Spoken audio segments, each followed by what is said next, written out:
character. So let's get this Blades in the Dark game underway.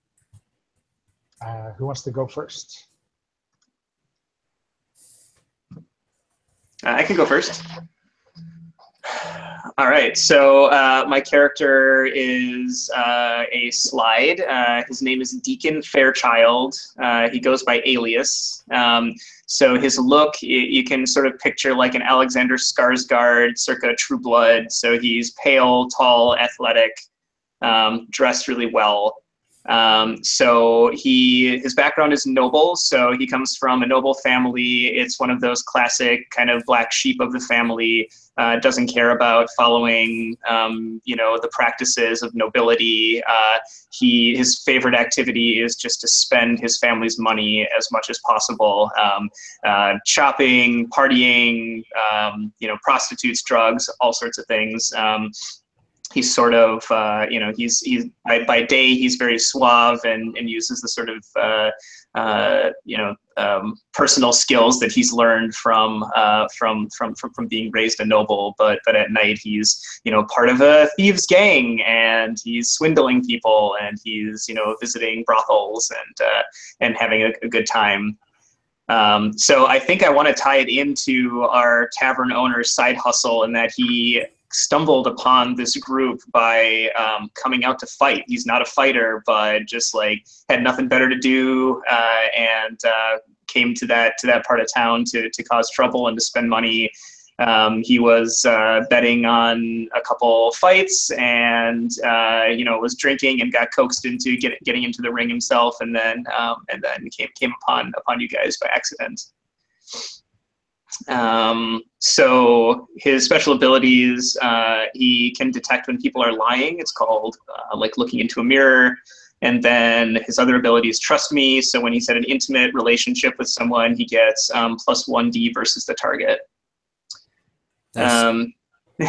His closest friend is Nirix, who is a prostitute, so someone that he visits for the obvious reasons, but also he just loves to party, and she's always up to party and always up to be doted on, and have him spend his money on her, and he loves the attention. His I guess down arrow person, his bad relationship is Harper, who is a jailbird. I'm thinking that this is probably a friend of his in his like day job as a noble, that he got into trouble somehow. Maybe that was the friend that came with him to that seedy part of town, and he threw him under the bus, blamed a crime on him or something. And so Harker is in prison, but definitely hasn't forgotten that that Deacon basically screwed him.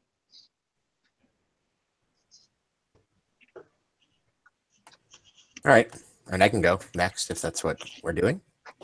So how about I'm the Whisper, and his name is Ernest, and he has an alias. People call him Eerie. He has dark eyes, sallow, pale skin, dark hair. He's usually sweaty. The image I was going for is, I don't know if you've ever any of you seen Penny Dreadful, the TV show. So the Dr. Frankenstein kind of character, kind of creepy. Skinny guy with a kind of academic background. He is his particular vice. Is that something we should name? I think I might. He disappears and cavorts with his friend Sitara, the demon. I might add that he has another friend who also is named Nirix, which is a very unusual name. But I know Nirix in a very different way than your character seems to know Nirix. I don't know if that's an accident or intentional. That's interesting. I think that's intentional.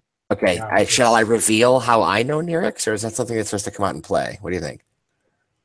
Your call. I think it's interesting either way.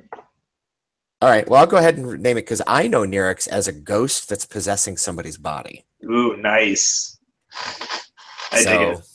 Yeah. You know Nirix in one very intimate way, and I another. Indeed. All right, that's what I got. Cool. Nice. I am playing Rebecca Solrin, aka the Crow. She is from the Spider Playbook. She has a slight frame with jet black hair and wears a tailored suit because she has a background in the law. And when you move about those societies, that's what you need to look like. But when she's not in that kind of more professional scene, when she is more in her element of working with this gang out of the Phoenix Inn, she wears this like sleeveless long cloak that it's black, but like on the back, emblazoned on it is a crow that is in a matte black. So it's hard to see, but if you look closely or you have enough time, you might notice that. And that is why she's the crow. Her friends are, Salia is an information broker. That is her go-to person. And then the person who's kind of on the outs with is Jaren, a blue coat archivist.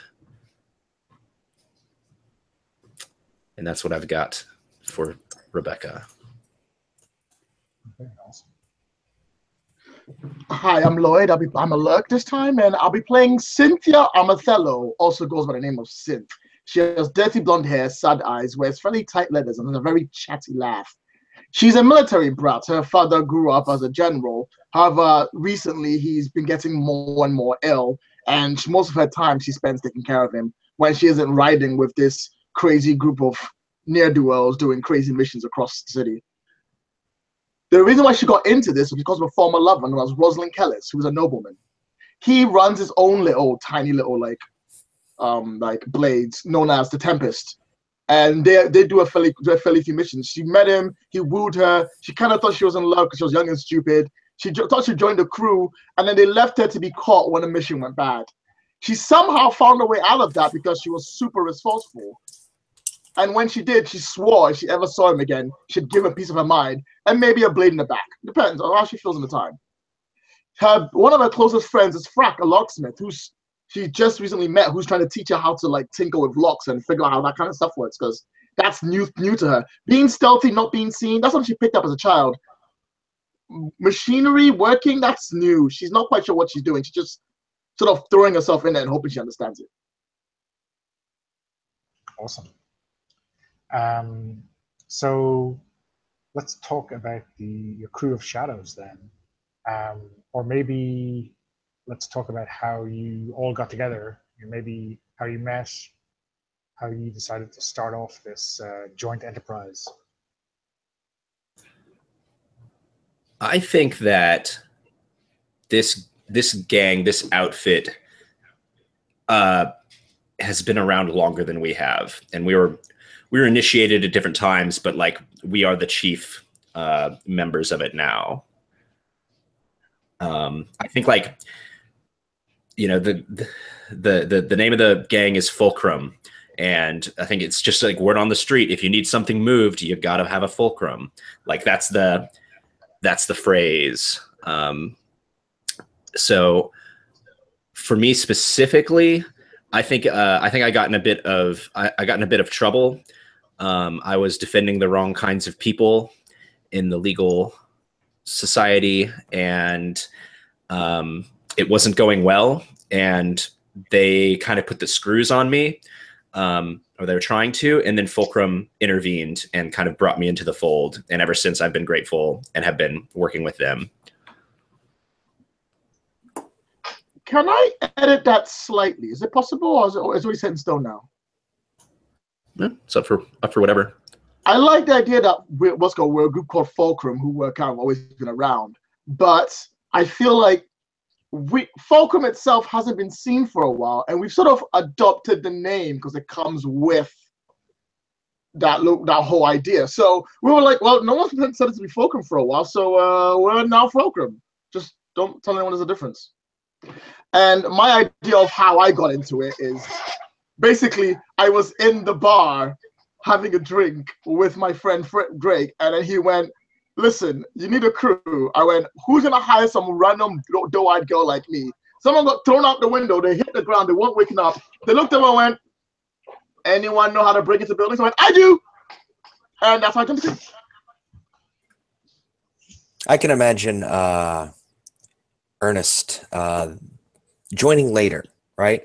Like this situation where you guys have already established doing some jobs, and there's a job in which you come into an environment where you see there's somebody already at a place breaking into somewhere, but they're able to get in a way that you don't understand, right? So they whisper to some no one in particular, no one's standing there, but they seem to hear a voice, and they then know, the combination to the lock, this sort of thing.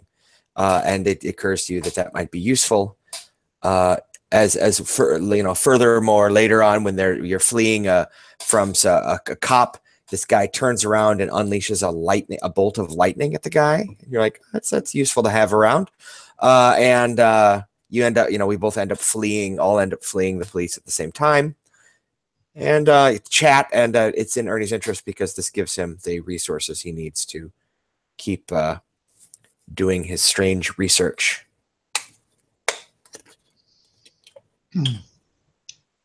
Okay.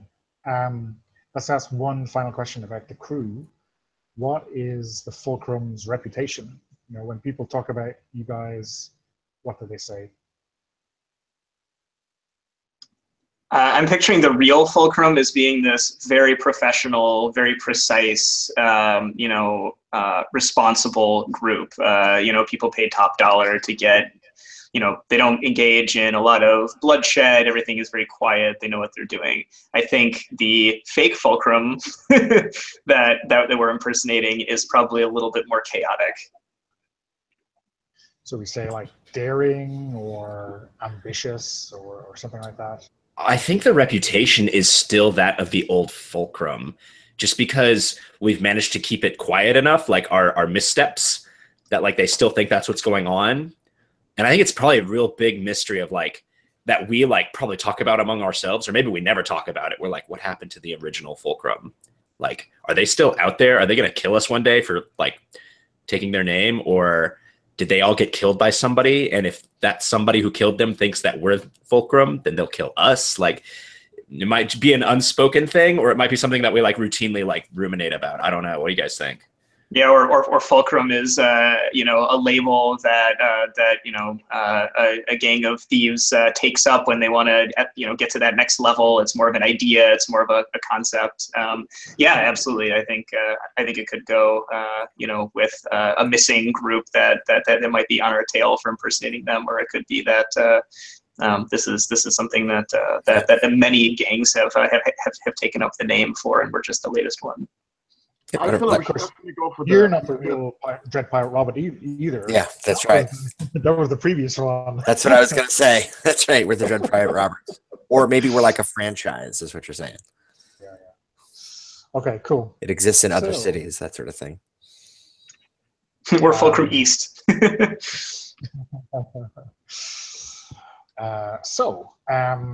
guess we should talk about your first score, right? Let's do a job, and a shakedown job, and see how you get on. Does anyone have anything that jumps out at them? Some kind of score you really want to try out? Is this a score we've already done, or one we're going to do? No. Well, I guess one you're going to do. Let's play. Okay, so I'm thinking ball is happening somewhere. Nobles are involved. We have to go in there, break in, get something, get out without being noticed or spotted. Like basic infiltration, get in, get out mission. Yeah, I think it's something more symbolic than practical. Like maybe it's like all these people are having this party and they're all there, and like if we can take something from them and they never even notice, like that would prove us to like somebody. What if this is a ball that's being thrown by two sort of noble families, and the goal is to form an alliance? One has a beautiful daughter, the other one has a beautiful son, and so this ball is all about getting them together in this romantic place, and sort of forge an alliance by getting them together, and we've been paid to interrupt this, to make sure that these two lovebirds never form that bond. So those are two very different sorts of jobs, right? One of those is get in and get an item. The first statement. The second statement was to do it like with panache to show off our skills, right? And the third one is wreck, something. Unless we're never supposed to get caught. Three. Let's do all three. That's the mission. You got three things you gotta do. You gotta wreck the relationship. You gotta steal the person's necklace on top of the relationship. And then at the end of all of that, you've got to make sure you leave your name on the corner so everyone knows you did it. But yeah, there might be something that is symbolic of the relationship that's forming there, like a gift that the noble boy was giving the noble girl, and it's like it disappears. It's supposed to be like an engagement like item, and we're supposed to take it and replace it with something like insulting or something. Right. I like that. Let's do that. That's a great idea. Don't worry, guys. We've got quality weapons. We've got this. So, in terms of the type of plan, there's kind of a hodgepodge here. How are you? Is this social? So, are you going to be trying to walk in and fool people into thinking you're supposed to be there, or are you just doing a kind of ninja sneak? Can I make a proposal, which is, since there's like 3 different jobs we say we want to try and accomplish, maybe we should, first of all, maybe just like reduce it to 2 and then have like 2 fronts, like some social people go in and their job is to disrupt, right? And then some non-social people go in secretly and their job is to steal the item. So the social people are like giving cover, right? Like they're the distraction. Right. Yeah, I think there's like front people who are like who have secret identities or something, and they're supposed to play the part. And then there are the people who are like the cat burglars replacing this item with an insulting item. That sounds great. Okay, cool. So, right. So we have to pick who goes where. We don't. I think we can. I mean, you might have an idea where you belong or where you fit best. But let's talk about the kind of main ways you're getting in first. The kind of stealthy, sneaky part, how are you sneaking in? And the kind of social part or the deception part, like how are you getting an invite or how are you appearing as if you got an invite? Well, I have a fine cover identity, so that should help. Yeah. And you need a male escort, so you've got one of the guys with you, and I'll bring the other one through the bungee rope.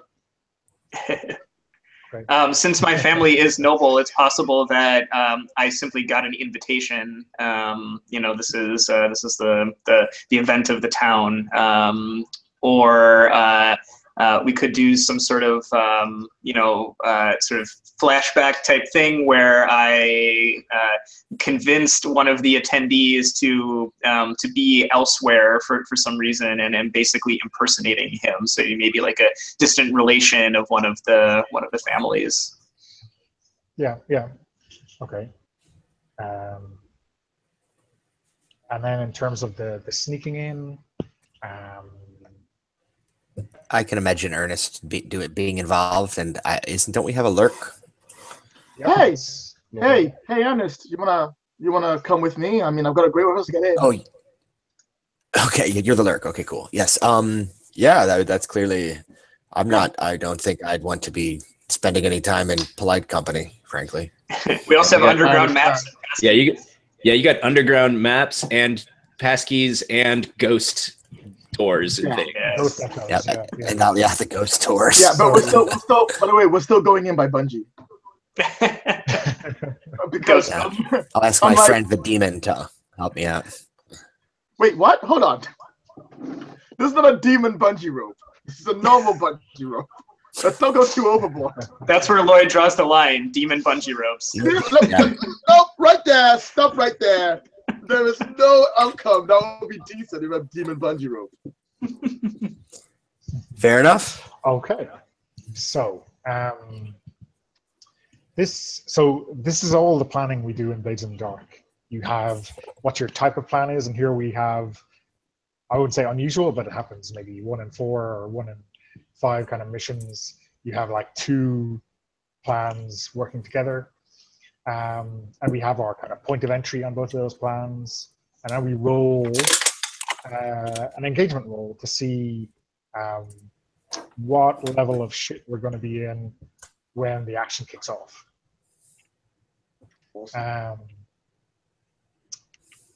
There's basically a kind of a dice scoring thing on this. For the engagement, we say you start with 1 die, and then we ask some questions. Is this operation particularly bold or daring? So actually, what we can do is we can roll both operations separately, or we can just take 1 die roll for everything. So everyone kind of starts at the same level of trouble. I don't know if you guys have any preference. I like one it roll too. sounds all right. Yeah, I don't care. Yeah, I'm easy both ways. I mean, do we like the idea of these things going to the same way, or do we like the idea of one of them going horribly wrong while the other is pulled off flawlessly? That's a good Yeah, point. let's split up the roles and see how they go. Yeah. All right, that sounds good. Yeah, cool. Okay. So let's do the kind of social deception plan first. We get 1 die automatically. Is this operation particularly bold or daring? This is a good thing. I think so. I think it is because we're really exposing ourselves. I think this is not like skulking in the dark. Yeah, this is not cutting someone's purse in an alleyway. This is not knocking over a payroll to the local kind of chain store or whatever. This is seriously awesome. Can any of your friends or contacts provide aid or insight for this operation? I think so, right? Because you obviously you got a family kind of connection here. You could also say that the crew, your noble contact Adelaide, could help you. You know, maybe he's not going or she is not going, and you've taken her invite. Maybe that's the way you're getting in. I think we've got several kind of levers in place for this one. So that's 3. Does the plan detail expose a vulnerability of the target or hit them where they're weakest? I don't think so. But you could make a pitch to say, oh, well, they're checking invites, but they don't like to make a fuss. They're certainly not going to drag you over the coals if the maitre d' notices something strange. I don't know. I think this is like a huge event, and they want as many people there, like as look good, and can like witness. Yeah. How about can I complicate the story? How about it's 2? So we were describing this as like some sort of political marriage, right? What if it's a political marriage between 2 major crime families? Right. So that makes it more dangerous. B, everyone's on walking on eggshells, because it's like these are 2 groups of people that used to kill each other, right? And they're trying to like smooth it over. So if there's not like if there's going to be a fuss, everyone's going to be like, shh, just don't worry about it, right? Yeah. So they might be really that might be a weakness. That they are most concerned about the idea like their former enemies not shooting each other. Right? Yeah, there's not a lot of trust in the room. Yeah, right. Yeah. So I mean, what we're saying is that they might have really strong kind of obvious security, but in terms of making sure like being willing to insult people, they are not. They're or not pat them down thoroughly, you know. I mean, yeah, right. Yeah, exactly, right. Yeah, sure. Okay, cool. So that is 4 dice that we have on our advantage scale. So we're going to lose dice for the following. Is this operation overly complex or contingent on many factors? I mean, the initial getting in or the whole plan? The whole plan, yeah. Oh, the whole plan, yeah, is really Yeah, complicated. yeah, sure. Yeah, so we're down to 3. Wouldn't be fun if it wasn't. Is the target strongest against this approach, or do they have particular defenses or special preparations? I don't think so. No. We kind of headed that one off in the past, at the pass with your added complication. So that's still 3. Are any enemies or rivals interfering in the operation? God, I hope not. I don't know. Well, the only kind of fly in the ointment I can think of is the Rosalind Kellis. Oh God, the Tempests. The Tempest, yeah, that you mentioned earlier. You know, Well, could it be that they're on a different mission while we're there? yeah, because there's a noble connection and they're criminals. They might have gotten a real invite, you know. Great. Maybe they were hired by one of the families to get dirt on the other family. Yeah, yeah, but I don't think that counts as interfering. I think it might be trouble that may occur. Okay, so it's still 3. Maybe a higher level tier target. I think definitely like 2 crime families. You're punching above your weight. So we're down to 2 dice. So Perfect. Great. Let's do it. Fine. Does someone want to roll? You can roll just 2 random dice, either the normal Roll20 way or through rolling fortune on your character sheet. All you have to do is below your contacts. Oh. There's a roll fortune. Yo, Eugene, want me to roll or do you want to roll? Eugene. Oh, you got it. I mean, I'm looking at it, but unless you want me Good, because I'm about to curse you by showing you how bad I roll 2d6s.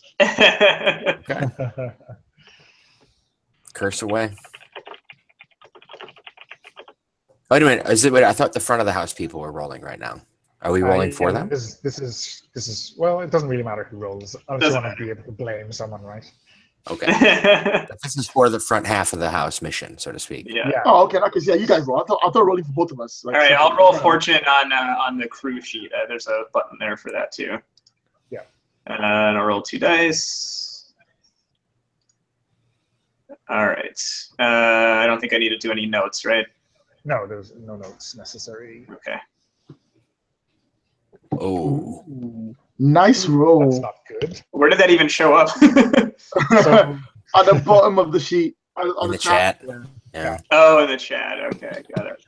What You did rolled you really get? well. Take a look. Is a bad result. You're in a desperate position when the action starts. Year number 1. Nice. So that's a great start. Let's find out how the sneaky people, the backdoor people, are getting on. Okay. So let's go through the same thing. Mm-hmm. Yep. Is this operation particularly bold or daring? Yes. Yeah. Yeah, definitely. Can any of your friends or contacts provide aid or insight for this operation? I have a locksmith. He fixes the locks inside the buildings. He can give us information as to what the building's layouts are. Yeah. Cool. I think also if there's a spider, you might have an architect on your friends list. I don't think any of us are spiders. Yeah, I'm a spider. Yeah. So I don't know if that counts across. It probably would. But yeah, there's an architect on there. In the prep, definitely, you know. Mm. Okay, so let's count that. That's 3. Does the plan's detail expose a vulnerability of the target or hit them where they're weakest? I don't think this. I mean, you know, who has protection against people entering, you know, ghost basements?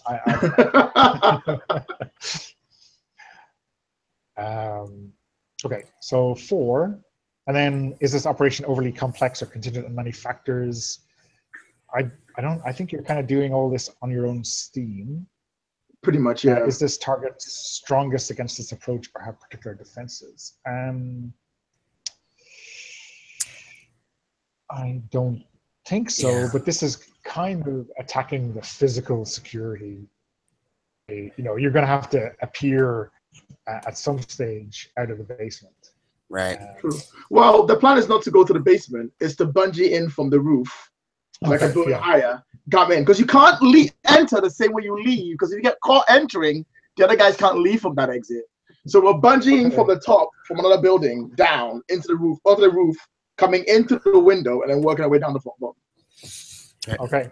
I think that that this is probably at one of the family's wealthy estates or some sort of thing, and they're probably not used to holding. I don't know. It's probably an unusual event, right? Like a wedding reception where they have to keep some expensive wedding gift in some room waiting to be brought out. It's not like it's in their vault necessarily, right? True. Maybe the bulk Yeah, of the it's gotta be- attendees are outside because there's so many people there. So there's this like outdoor event happening, but all of the like security is inside because that's where the whatever thing we're trying to steal is located. Okay. Any enemies or rivals? No. Higher tier, yeah. So I think we're on 3 dice for you. Okay. All right, here we go. Lloyd? I'm gonna roll them. Do it, Do you Lloyd. believe? Do you want to see that? Do you want to see like 3 1s? It's coming. I hope you're ready. I'm ready. I'm prepared. Anything above a 3. Oh God, it's a 4. At least I did with 3 1s. Only 2 1s. That's actually really good for me. It's only the highest result that counts anyway. So you're fine. That's Hey! mixed. You're in a risky position when the action starts. Okay. No, that's not surprising. Oh, No, great. that's normal. That's not bad. usually the best. We're That's not definitely bad. fake Okay, fulcrum. that's just risky.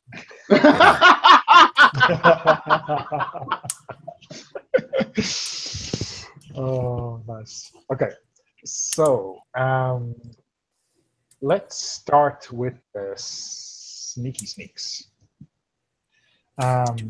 So describe your entry for me, All right. and then I will tell you. So the building, the what's called the warehouse, not the warehouse, the wealthy estate itself is like at the bottom of this, basically this like sort of like enclave that goes down within the city to this like beautiful little like valley area. And at the top there's this like sort of like overhang. This all keeps it up that we can stand on. We're gonna go up there, hook ourselves. We're gonna get in there, sneak into the building, hook ourselves onto like one of the sides. I'm going to grab him, wrap the rope around her, just to be like, all right, I hope you're ready. It's gonna be fun. No. Oh, also, I've never actually done this before, so what? And I'm gonna jump off. We're gonna bungee down. We're gonna bounce once. We're gonna go a bit right there. Then we're gonna lower ourselves down using the rope to the rooftops. Cut it. Drop down the next 20 feet. Land on the roof like a cat, and then go in from there. At some point, I'm assuming I failed miserably at least one of these things. I mean, I think I'm happy with you landing like a cat in the middle of this kind of balcony area, right? And you got to just go through these double doors, and you'll be fine, right? Yep. And that will get you into the house major. No one will be like, all the security is kind of looking at the kind of main grounds of the estate. And so now you're kind of maybe working your tinkering tools at the lock, and then from the other side you hear someone has just put a key into the door that you're trying to open, and they're opening it. Well, all right then. So what are you doing? So I suppose I'm going to step into the darkness and let's get out of this person's way and see who comes out. I'm going to jump up and then like split my legs across the top of the building, so I'm like in a split and hiding from him like that way.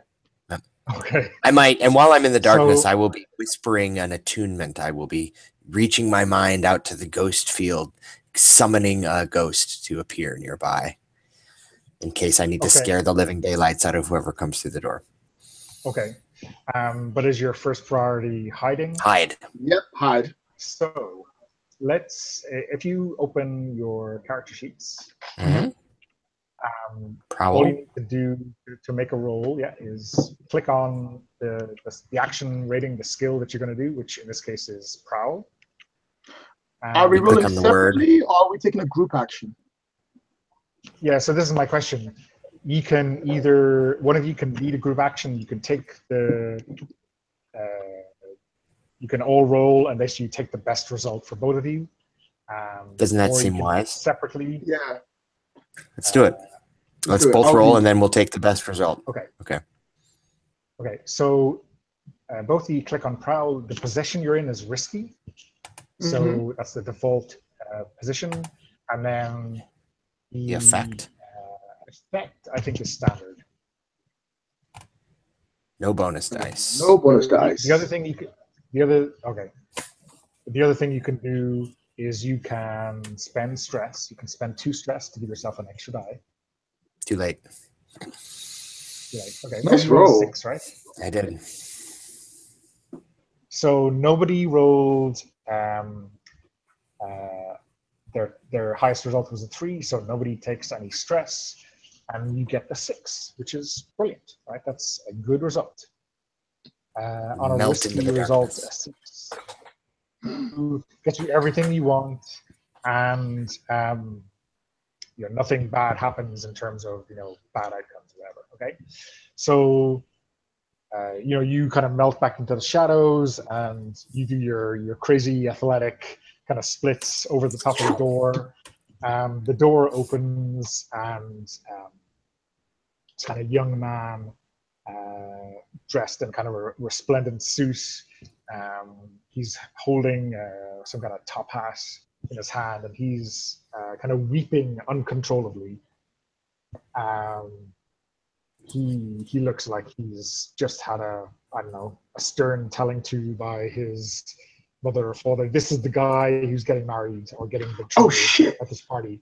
He's right there. Quick, shove him off. No! Just kill him. Okay. So I imagine that he's kind of leaning on the balcony railing, and you're kind of either above him or to one side, and you're exchanging glances, right? Yeah. He smashes his kind of hat to kind of almost dismantle it, and chucks it into the darkness. And he kind of wipes his eyes with he ruins his carefully tailored suit sleeve, and turns around and walks back inside. He leaves the doors open. Oh man, if only I had a disguise. I don't have disguise on my equipment. Yeah, I was gonna say, who wants to get married tonight? I was like, I got disguise. Oh, I stole my equipment. No. Okay. Disguise is my jam. I could step into that role. Okay, let's cut back to you. You're kind of queuing up, like we've kind of established they're not giving people the kind of full security check. They're just giving them a once over, like no swords of greater than 14-inch blade length kind of thing. So long as it's not sticking out very obviously, you'll be fine. And they're not really, I mean, I guess everyone here has some kind of criminal past, maybe not officially arraigned by magistrates or anything like that, but they've all been involved in criminal activity. So, whatever. He looks dodgy. Everyone looks dodgy. And you pass over or just flash your invitation to the guy who's inspecting it, and he kind of looks at you. He's looking down as well. But is there a problem, my good sir? Yeah, you see, I know Adelaide, and you're not her. And this isn't a +1, so I think you're gonna have to turn around, or maybe I'll call my friends. There's like 3 big heavies who are obviously here for only one reason. No reason for that. You see, there's been a mix-up. My invitation was misplaced, and my good friend Adelaide, who fell ill, gave me her invitation so that I could come in her stead. Everything is on the level. If you look for Reginald Westlake on your list of invitees, you'll see me right there, smack dab in the middle. So he kind of takes out what looks like a bookkeeping ledger, and opens it. And it is a list of the guests. So I think either you could try to sway him. You could try to convince him not to look at us. Or the alternative thing is you could resist the effects. You could just say you close the book and he ignores it and lets you in. I'll try to sway him. I'll say, "Oh, that is embarrassing. Do you not recognize the bride's cousin, Reginald? When you see him, when you read the name, are you really going to look me up in some book like a peasant?" Okay, so I'm insulted, frankly. I guess yeah. Okay, so roll your sway. Okay. I think. I'm going to say. And position is risky. Risky, yeah, and standard. Now you could push yourself. You could spend 2 stress to get you another die. I think I'll hold off and see what happens here. The other thing that could happen here is that whoever's with you can actually help you by spending 1 stress. They can give you an extra die as well. I'm very excited to get all these terrible rolls out of my system early in the game here. Okay. Yeah, I did not roll well. Okay, so that is a 2, which on risky is not good. Things go badly. You suffer harm, a complication occurs, you end up in a desk position, or you lose the opportunity. So what happens is you kind of, I don't know, maybe try to sweet talk him, and he is not sweet talkable. It's like you picked the wrong thing to do with this guy. You think this guy is someone who usually spends his days extorting money from, legitimate businessmen. He knows your routine. He probably invented it, or at least he likes to think he invented it. So he kind of bats away your hand, and closes the book. He doesn't even keep looking. He just waves the 2 of the heavies over. Mikey, Frankie, escort these whatevers out onto the streets. Can we have a flashback of me having planted one of my colleagues as one of the guards tonight, and in the present time he walks up and says, "Oh, don't worry, I know this person," but okay, sure. So this was arranged earlier. I think that is a 2 stress flashback. Okay. Is your guy Frankie, or one of the 2 guys he's called over, or the 3rd guy? I'll say it's the 3rd guy. I'll say he's not one of the heavies. He's one of the other sort of checkers who is looking at invitations and waving people in. But he's a buddy of mine, and is sort of someone that I've worked with in the past to get into situations like this. Okay. Is he one of your actual contacts, or is he just someone you know? Ooh, that's a good question. Let's see. Let me remind myself who all my contacts are. I'm gonna say that he is related. So I have a friend, Baz, who's a gang leader. I'm gonna say that this guy is a member of Bazo's gang. Okay, so Bazo's gang is the Lamp Blacks, who are kind of a mid-tier. They might have gotten an invite, or maybe have been brought in as kind of external, kind of neutral muscle, right? Yeah. What's the name of your kind of friend of a friend? Let's see. I'm gonna say his name is Sheldon.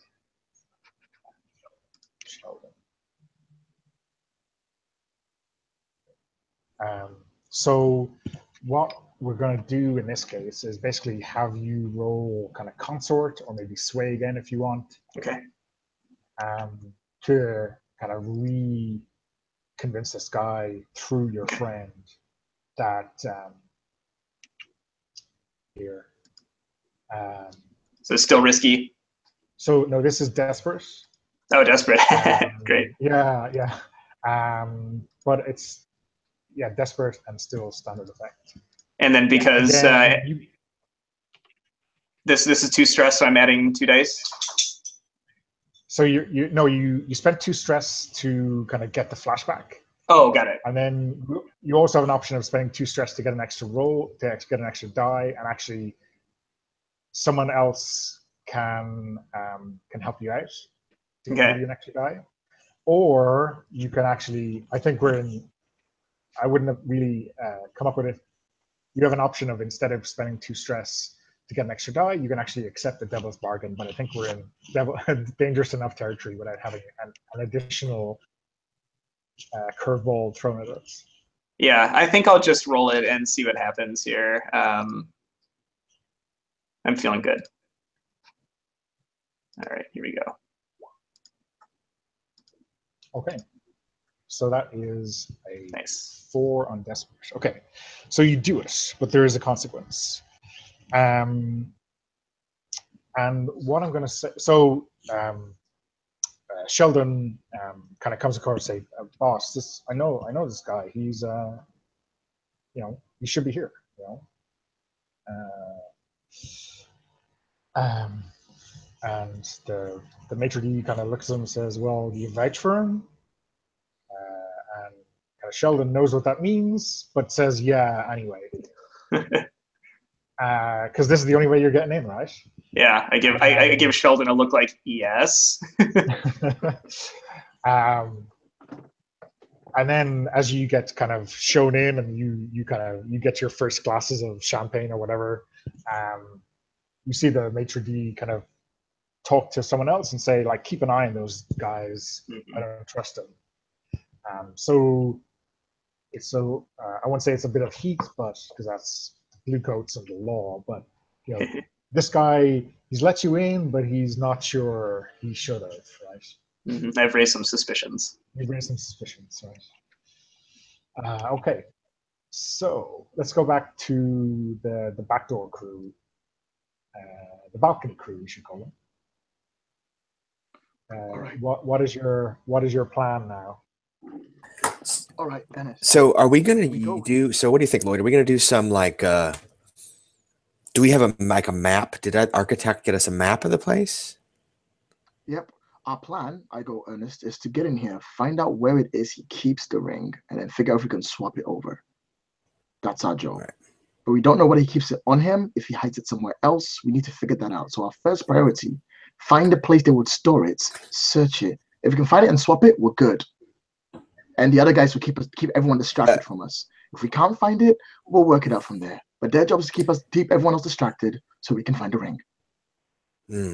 Good plan. Now, so Donna, I got a question about what exactly can ghosts do for me? And having a demon best friend, I mean, is this something like I can say, I don't know, have them go look around for me like scouts, or do they only show up and say boo, or?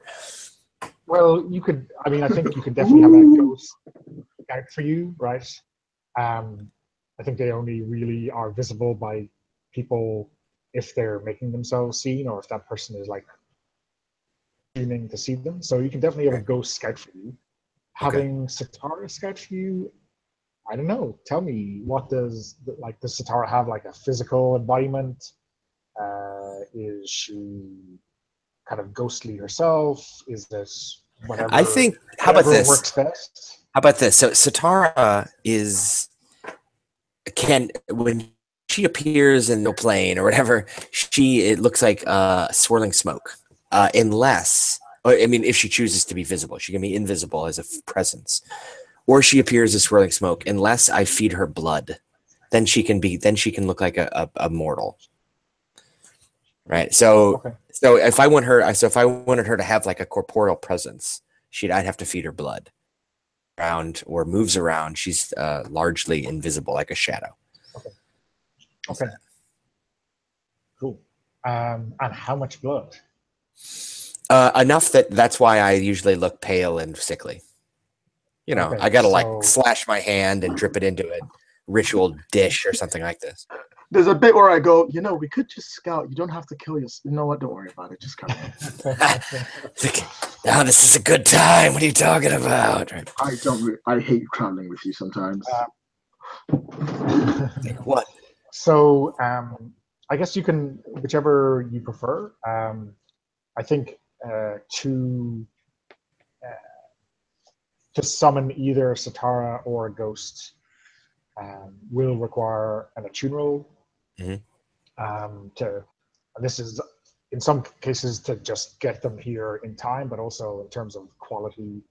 When we're talking about ghosts, how reliable is this ghost? Right. So very much rely on your roll. It could be a random axe murderer ghost who is not going to want to be subtle. Who knows? So. Yep. So yeah, whichever you prefer. All right, so I can imagine I have to slash my hand and conjure Satara, and we'll see how willing she is to help because she's her own person, Yeah. So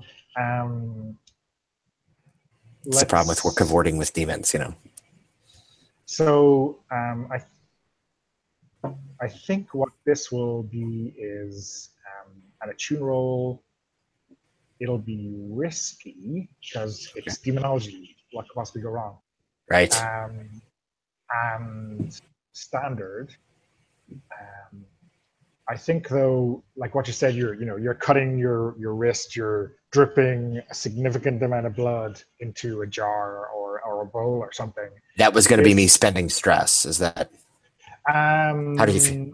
Or no? I was about to think about physical harm. Okay. But which you could resist, but maybe I'm overplaying how much blood it is. Maybe it's just a small bowl. Maybe it's not going to leave you a bit pale. I was thinking about this as just being flavor for spending stress, but if you want to do it harm, because I just don't know. I honestly just don't know how the harm mechanic works. So I don't know what I'm agreeing to when I say sure, harm me. Is it no big deal? So, or how harm works is there's 3 levels. Well, there's 4 levels technically. Level 1, which is a busted rib or a sprained wrist or something like that. That's the level I would be going for with this, and that means that with something that could affect, you're getting less effect. So instead of a standard effect, you get a reduced effect. And you might have to push yourself to get an increased effect.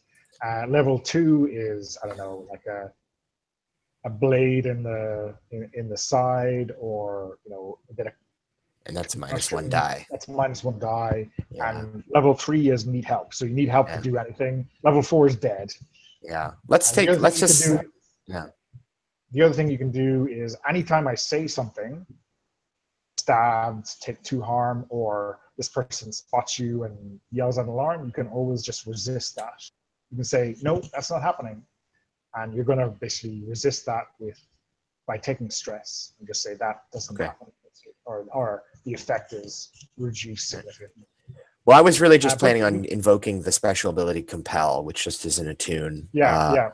So, I mean, I don't care if it's Satara or a ghost, really. I just thought it was fun to have my demon friend show up. So, I'll take stress, though. How's that? Yeah. Well, the blood is a nice flavor, and maybe if you want her to get, if you want her to take physical form, you have to feed her that blood in a significant amount. Or that seems fair.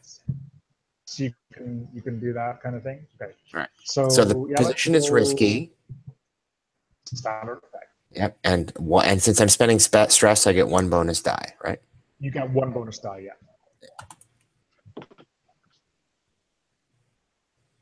Ooh. 5-5-2.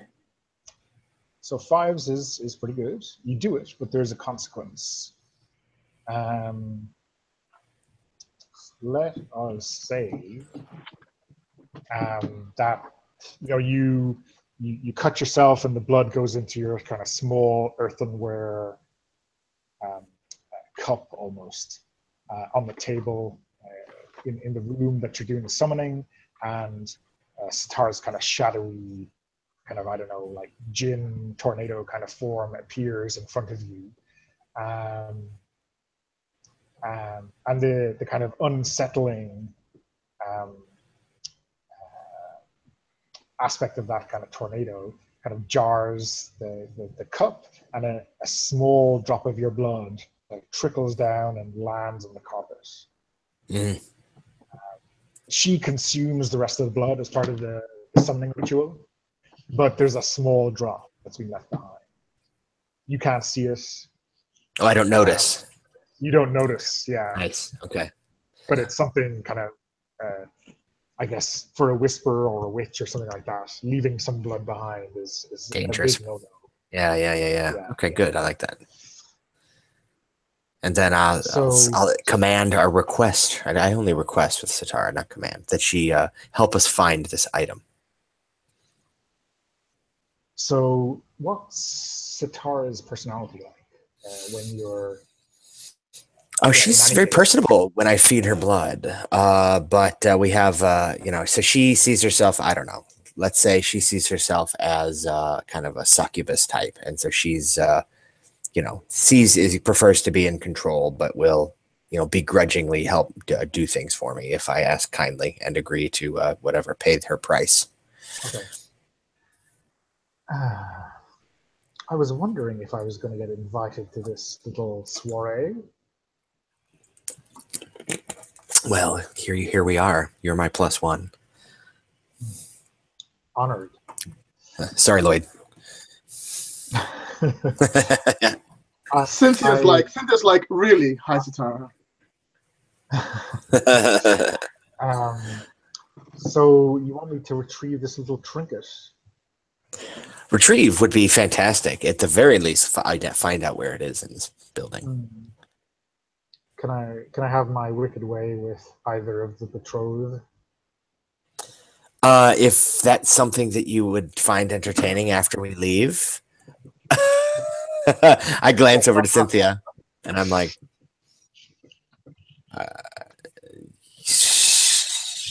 and then I go like, I see Cynthia doing that, and I go, oh no, that would be bad. It's fine. Go ahead. Okay. So she kind of spins out of the room quite slowly at first, and then kind of when she kind of, maybe she doesn't even open the door, she kind of flits through the gap in the door between the cracks. And as soon as she kind of hits the light, she goes like really quick and dissipates into any kind of shadow that she can find out in the hallway. I lean over to Ernest. You have got to pick the woman in your life better. Is that some kind of invitation, Cynthia? Dream on, blood boy. Okay, back to front of house. What are you two up to?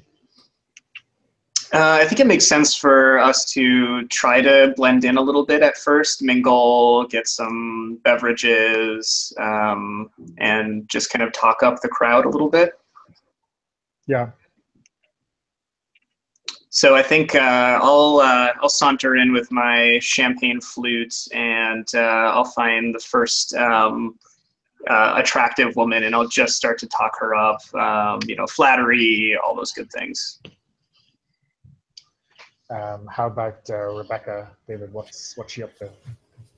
So I'm taking in this scene. I'm seeing how we can influence this social dynamic to keep things as tense as possible. So that way our friends going through the balcony will not be noticed. So I'm eyeballing the room and seeing, identifying the who's who and seeing who they're talking to and seeing what their kind of mood is like and calculating what I could do. I think I'm trying to push for some kind of survey or study. Study, I think if you want to do like particular people, survey would be like the situation. So to be honest, whichever you prefer, but if we're talking about study where you're kind of picking out one particular person instead of the entire situation. Yeah, I think it's going to hinge on getting a single person to act. Yeah. So So father, mother of the groom bride, maybe jealous ex-boyfriends, Yeah. Josep's boyfriend. protective aunt, you know. I think it's one of the like underbosses, Okay. who has an eye for the young lady to be betrothed, but like he could never act on it. Like I think something like that. I don't know. Find out. Maybe Okay. we'll find out, but based on the role, exactly why Sure, yeah. why this person. So I guess this is, you know, like a top tier lieutenant. Let's call him Ezric. And yeah, maybe you see him eyeing up the bride, and you are not quite sure what that glance means. Yeah, so let's make it. Let's make a study roll. I don't think it's risky because you're just observing people, right? I think whatever you're doing after the fact might be a risk. So we make that controlled, standard effect. Now, so again, you can push yourself, taking 2 stress to get an extra die, or you can take a devil's bargain. One thing, anyone at the table can offer a devil's bargain. So if you've got a good idea of something that is true and bad in this situation, David can accept it to get an extra die. So this could be, you know, one of his characters' kind of frenemy is here and sees him, or someone sees him eyeing up Ezric and is going to cause trouble later on. Do you want an extra die? I'm all right rolling 2. Cool. Control. So I'll save it for later. yeah. Okay. Yeah. Okay. So yeah, click on your study, and I start controlled and standard. Where do I click? I roll fortune. And so you Is that just click on study where it says study. oh, okay? I see here. And roll controlled. Controlled, yeah. And then standard is the effect.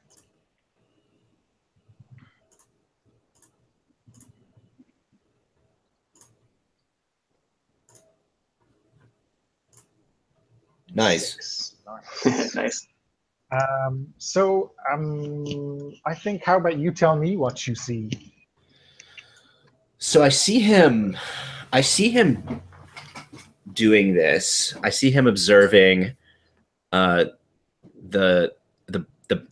betrothed to be, and I notice that he like leans over and like starts talking to one of his subordinates, but he like keeps looking at her the entire time. And I think like it's something like he's just looking for something to like kind of fill that void. Like I overhear their conversation, and he's telling his underlings just to find somebody who looks like her. Just get me somebody who looks like her, and that'll make me feel better. Like he's just a really, really shallow person in that way. And I think we can use that knowledge. Okay. I'd like to add to my scene too when you get a minute. Yeah, let's do it now, and then I think we take a 5-minute bio break. Okay, that sounds good. So I think what I'd like to do in response to this idea of keeping the tension high is I'm going to try to start a rumor with the person who I'm fraternizing with right now, and I'm going to say to her, what a beautiful evening, the bride or this noble daughter who we have yet to name, but I'm sure we will eventually.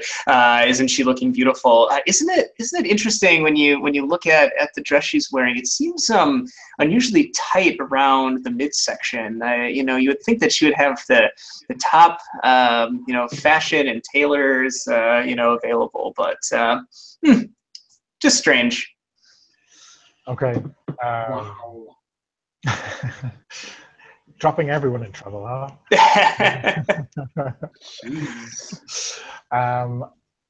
I think if we want to roll for that, it is not in terms of like how she takes it, but like have you picked the right person? Right. Is she going to deliver the message? Yeah. Is she going to take it the right way or the wrong way? Right. And do your work for you. So this could either be study or consort, or because obviously we could say that you talked to a couple of people before her to kind of pick out a right person, and that's kind of down to your smooth talking ability and your reading the text on Sway, it does sound a little bit like a combination of charm and bluff and those sorts of things. Yeah. So let's go with that. All right, so what position am I in this case? I think this is risky. Okay. Because things could definitely go wrong with this approach. Sure. And it's standard effect. Okay, I think I am going to spend 1 stress to sort of sell this this lie. So it's 2 stress to get an extra die. Oh, 2 stress. And is my total stress listed somewhere?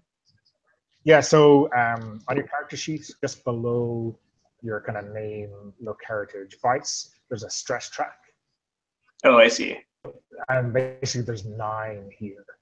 Okay. So when you hit your 9th one, you take trauma. So you don't want to hit 9 unless you do. Okay. Hit 9. No, I don't think so. You can make 8 no effect, basically. That sounds good. Okay, so I've already taken 2, so I'll take 2 more. Do you want an extra die? Sure. How does that work? I can offer you a devil's bargain, and you get an extra die if you accept the devil's bargain, which complicates matters. Yeah. So that happens instead of pushing yourself. Let's wait. Let's wait for more opportune moments. I want to hear this. I want to hear this devil's. No, it's fine. He's waiting. It's good. I'm into ideas. All right, I'm into it. Devil's bargain me. Let's do it. Oh, okay, cool. What's the name of the lady you impersonate to get there? The one that I chatted with as soon as I walked in. No, the lady whose papers you impersonated to get there. Oh, Adelaide. So Adelaide has a rival known as Amelia, who has heard that someone is there in her name as a representative and is doing her best to slag you down at the same time. So while you're trying to spread rumors, she's constantly going, "Oh, look, there's more of Amelia's more people coming in. Oh, how droll! Look how he dresses like a freaking commoner." This is going against you while you're doing the rumors at the same time. Yeah, maybe she's like a jilted ex of mine or something like that. Ooh, also good. Let's throw it in there. Yeah, that sounds good. I like it. Okay, so that gives me 1 extra die if I take the bargain. That gives you 1 extra die, yeah. Yeah, let's do it. So All right. Rolling standard and 1 bonus. Die. All right, let's do it. Yeah, save the stress when we're running out. See, help. 6. Yep. There you go. That was the 6 right there. That was the 6. Yeah. So yeah, you kind of spill this little tidbit on her, just the right way, so that it's not the first thing she hears from you, and she kind of waits. You talk about some other things. She says, "Oh, I need to top my glass," and she goes straight for her bestie, and spills it, and there's like, "Oh my God, no, really?" It's the rumor mill has begun. Beautiful. Okay, cool. Yeah, let's take 5 minutes okay. for bio, and then I'll see you back here. Perfect. Right. See you guys.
Hello. Hello. Hello. Is it me you're looking for? Okay.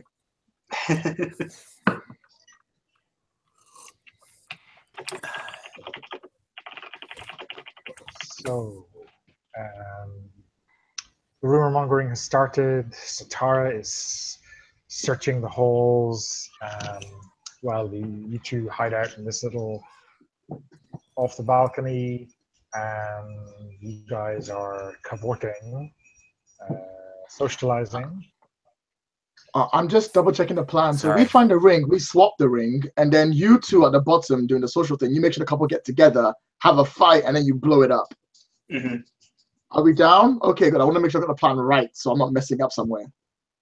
And remind me who Satara is again?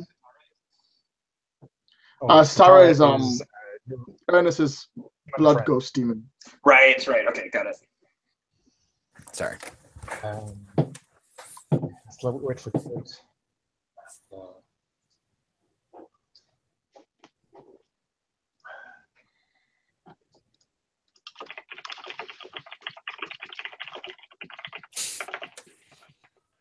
So it's a ring. That's what we've decided. The dingus is the what do you call it? The MacGuffin. Yes. I think some kind of room that will be replaced by some kind of, dollar store trinket. An onion ring.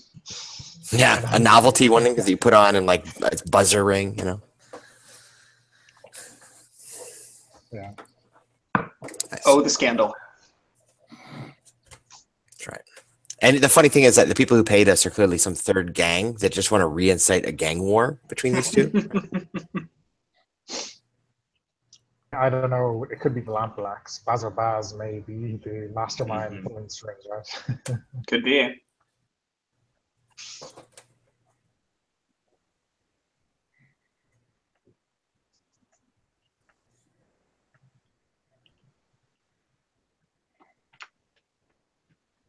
This is an interesting system. It doesn't really feel that much like PBTA.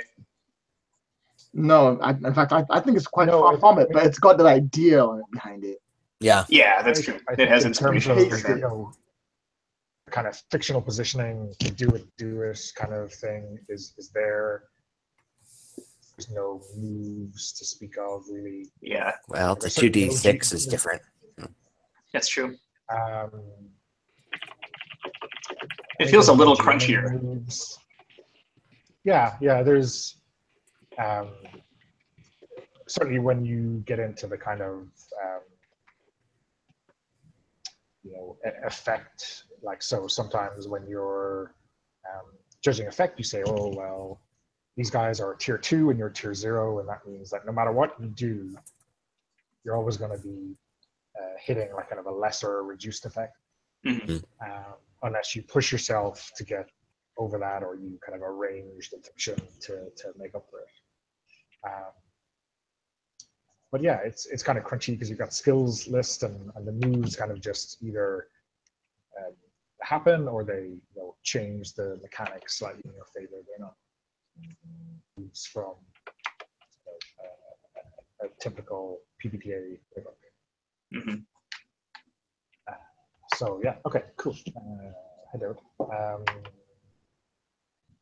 So to recap, we have two people kind of in the foyer or out in the gardens or wherever, schmoozing, spreading rumors, slated by rival rumors themselves.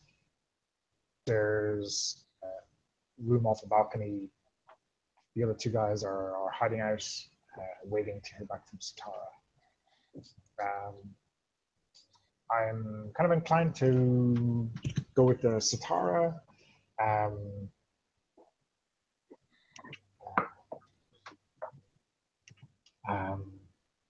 Just to give you kind of somewhere to aim for. So maybe, I don't know, 15, 20 minutes. It seems entirely longer than that when you're kind of hoping that nobody opens it up on you. Hoping there's no security sweep or whatever. Sitara, still in her kind of shadowy form, slinks back into the room. I immediately stand up and kind of like run into the middle of the room and like, well, still licking the wound on my hand occasionally. God, why do I travel with him? My dear, little trinket for you.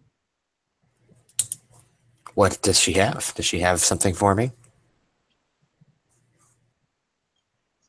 But you said you just wanted me to locate it. You didn't. I thought I said I could get it for you, and then you said no. You just have to locate it. Okay, well then where is it? Oh, it's in the boy's pocket. I turn around and look at Cynthia. You know what that means, right? We're gonna have to get this. We're that close to it. We missed it. I told you we should have grabbed a guy. We can't just grab some random stranger. We have to make sure they meet. We can't just take one away. Their meeting is important. Could you ask Sitara which pocket it's in? I can work with that.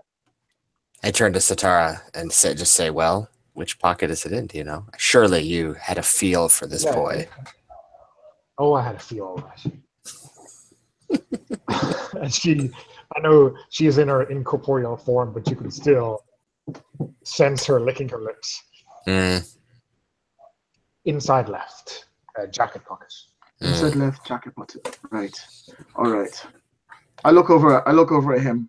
I'm going to need a disguise to get inside. I just got to get close enough to just touch it. Just that close to him, and I'll be fine. All right, let's see what we can do. So all right, you got a couple of options. One is you could cast around for something here. The other option that you kind of would have is on your list of equipment, you'll see there's one called subterfuge supplies.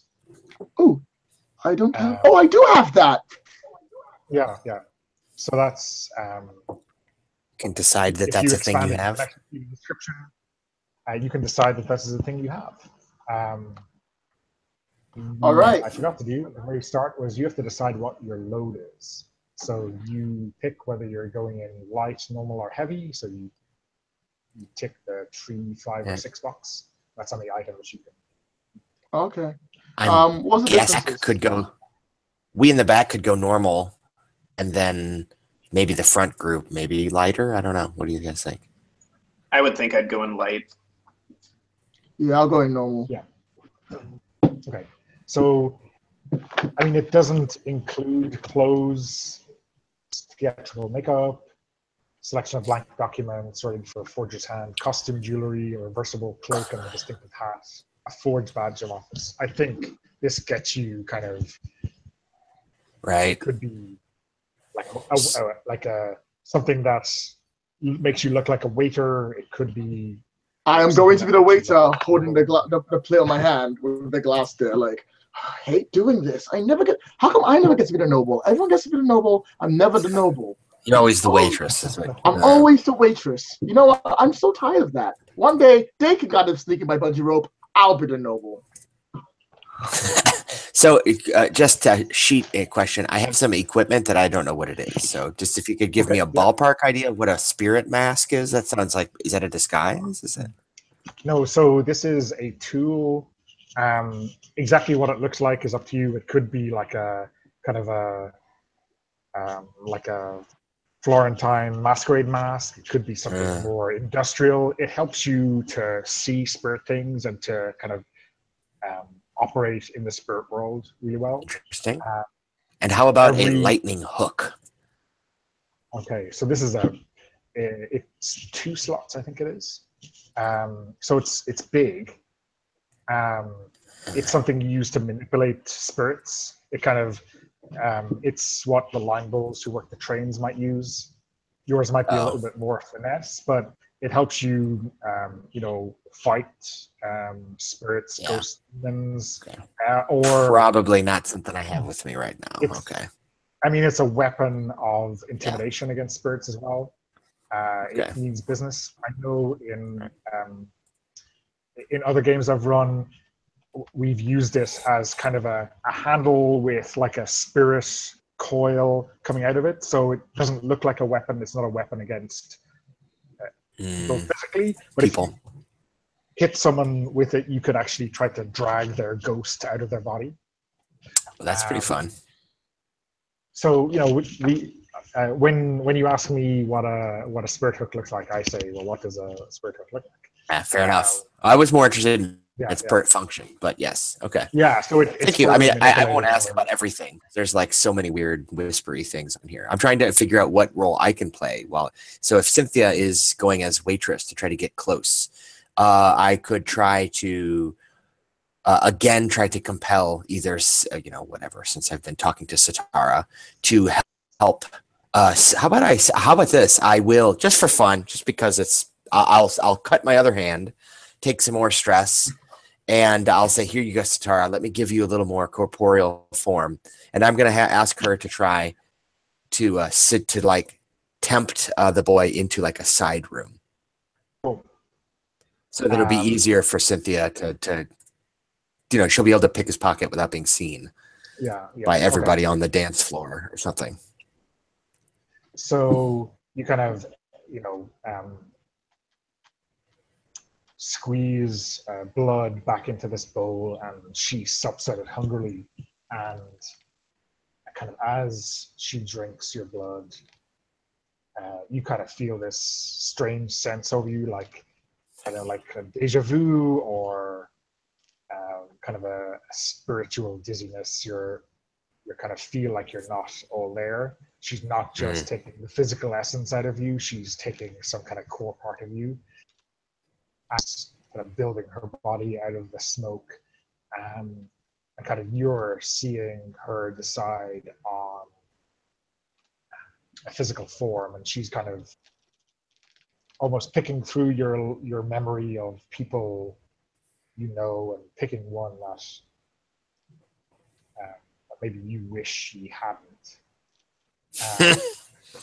Who like, what painful memory does she kind of bring to the fore by picking that person's physical form? So she brings to the fore because she's all simultaneously doing what I want but being cruel. So she brings to the fore the physical form of a woman who was a sex worker, from whom or with whom Ernest had his first sexual encounter as a teen, and it was a kind of terrifying experience for him, and it's something that he tries not to think too much about. He was kind of pushed into it by the other kids, that sort of situation, and so it's something he was very deeply ashamed of while doing, and he never wanted to see that woman again, and here she is. Okay. Brings back this like embarrassing memory of his. That form as she was on that day, and then kind of steps over to you, and she kind of, I don't know, immense act of power, kind of extrudes a ball gown, so that she's fully dressed, and she leans in and kisses you on the cheek and says, well, I must be off. Someone to entangle. Someone else, you mean? Someone else. There's always somebody else. You want me to bring him back here, or just some random dude? I glance at Cynthia. Would you like him here? Oh, great. Yeah, sure. She gets to go to the ball as a noble, and I still get to go to goddamn waitress. That's great. Not wonderful. Who else? Let's bring him here, and I'll take it when he comes up here. All right. I'll hide. Okay.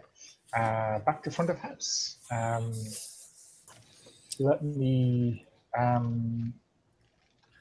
for how the kind of rumor mill unfolds, but before I do that, you guys want to stoke it some more or do something different? Yeah. I approached Deacon, who has just started this saucy rumor, and I'm like, we need the help of your friend Nyrix, I believe. Isn't that your friend? Oh, yes. And here's my plan. I want to get your friend to get someone who looks like the betrothed to come in for like the lieutenant would think that his man like got this person. I want her to come in and announce herself as by the name of the betrothed, which we really need to give her a name. We have a lot of A names, so let's stick with that and go with Alana. Alana. Yeah, so I want her to like come in and say like announce herself as Alana. So one of Nirix's friends, you want to come in as Alana. Mm-hmm. Yeah, just to like really, and then go and like grab the lieutenant and like drag him off. Interesting. Just to make this even worse and more distracting, so people are not paying attention to us and they're not paying attention to our friends. That's my plan. Layers of chaos. Excellent. Well, I suspect that Nirix isn't far. I think she makes swift business on a night like this when so many people with deep pockets are gathered in one space. I think if we look hard enough, we can find her. Yeah, unseemly people. I'm sure she's about. Oh, yes. I'll see if I can locate her. When you say announce herself, do you mean like to the assemblage or just to him? No, to the assemblage. Okay.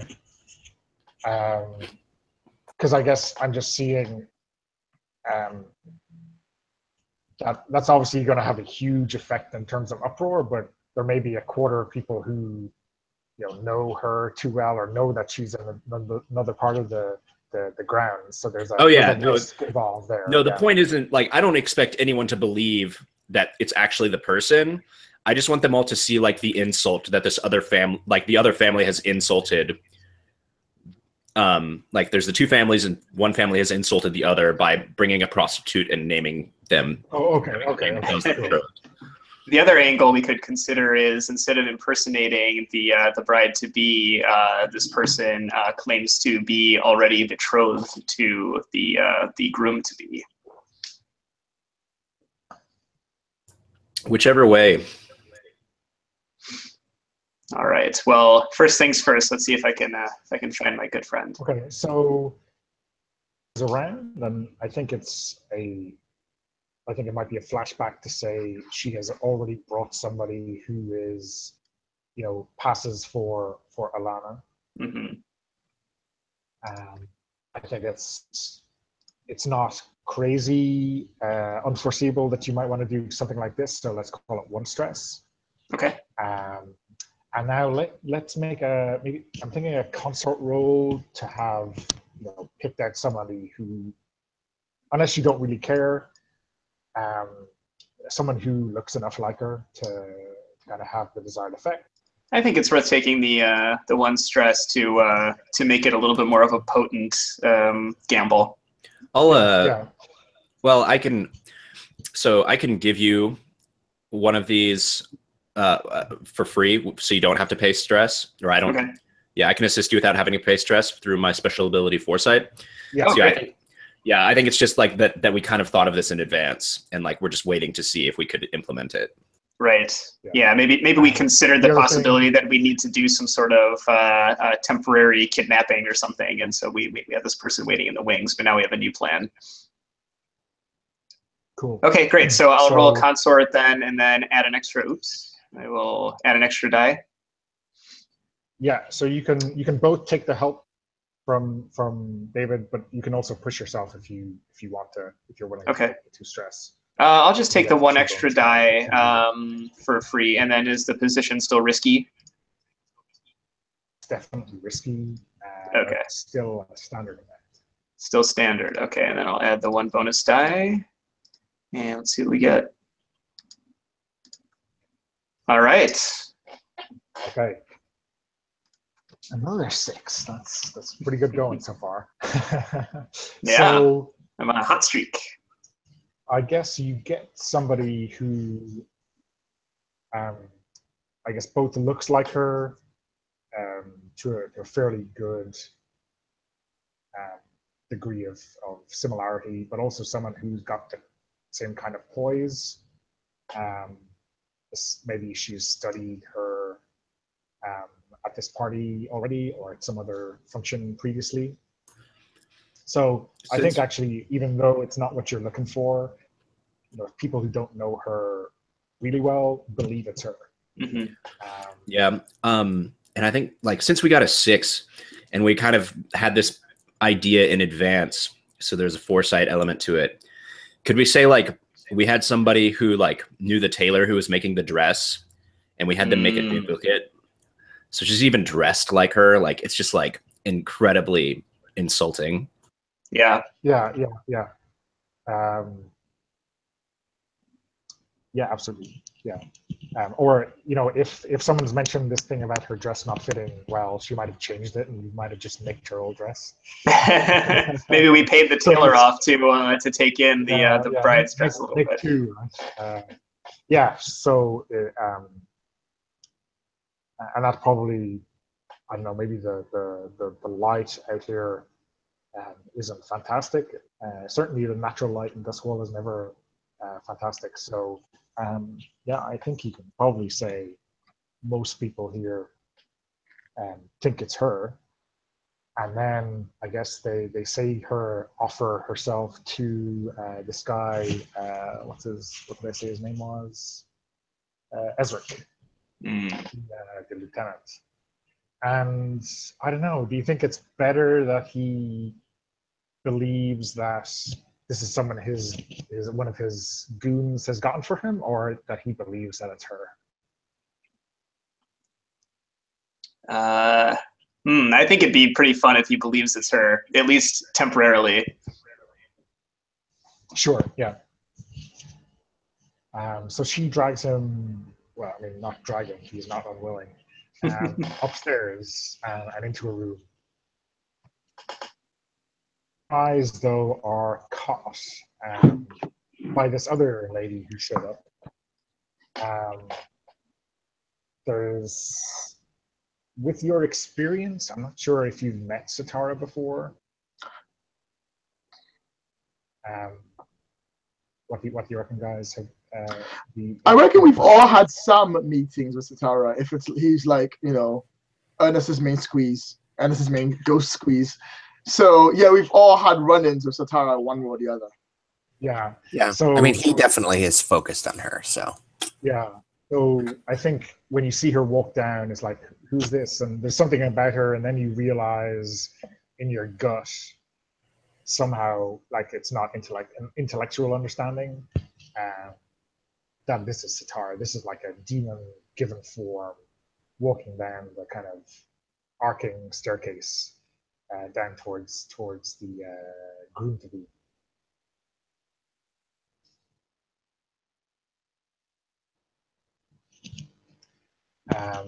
Okay, Lloyd, what is your lurk up to?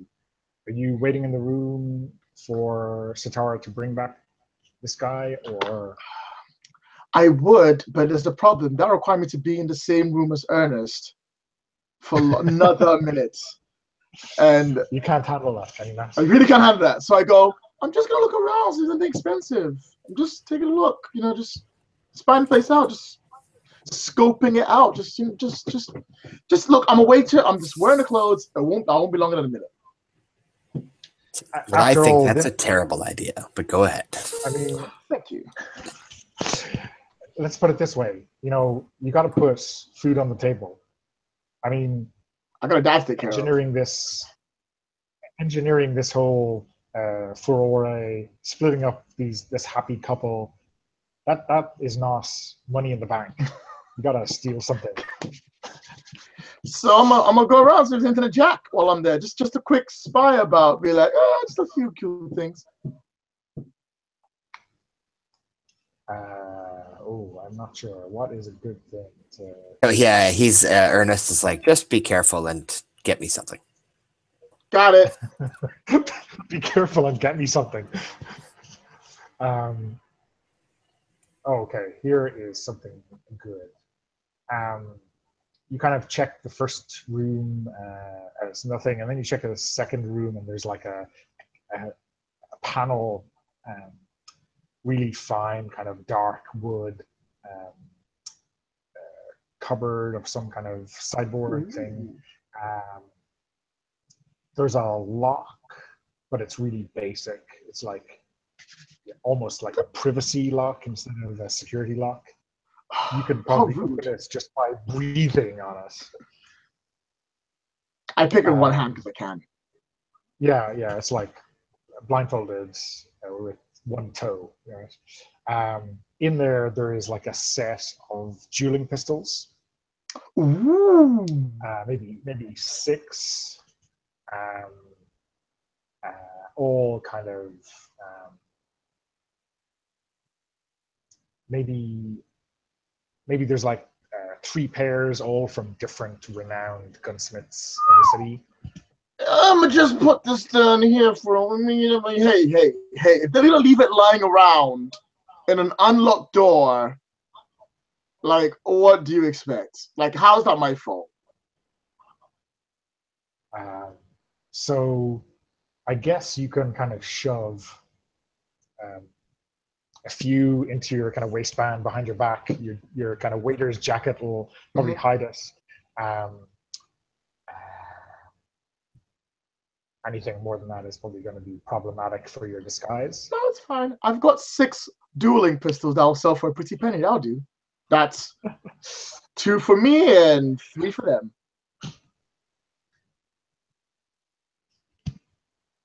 Sorry, dog is annoying.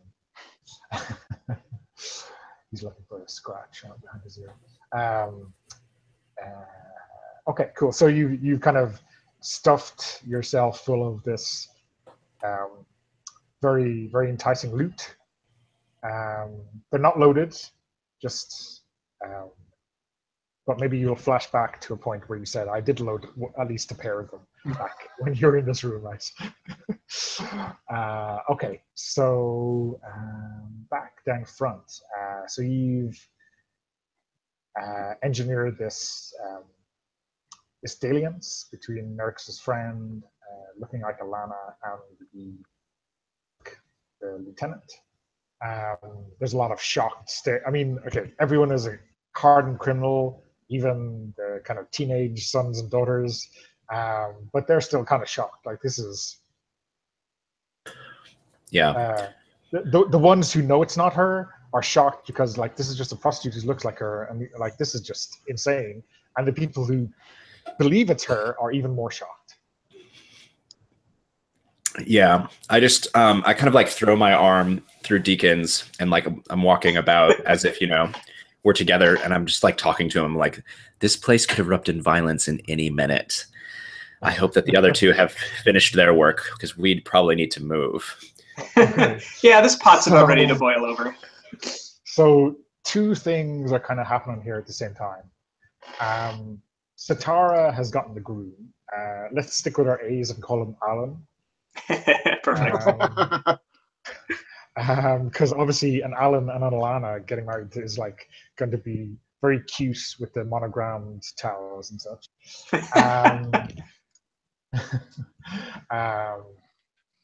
Like, again, probably almost literally dragging him upstairs. And as she kind of maneuvers him into the room, the prearranged room, the other corner of the house erupts in an argument as one of the other family is dragging Ezric out onto the landing that kind of overlooks, you know, the kind of main party. He's got his trousers down around his ankles. His kind of shirt tails are hiding all of his other bits. This other guy who's dragging him out by the kind of tie has got a dagger and is screaming bloody murder.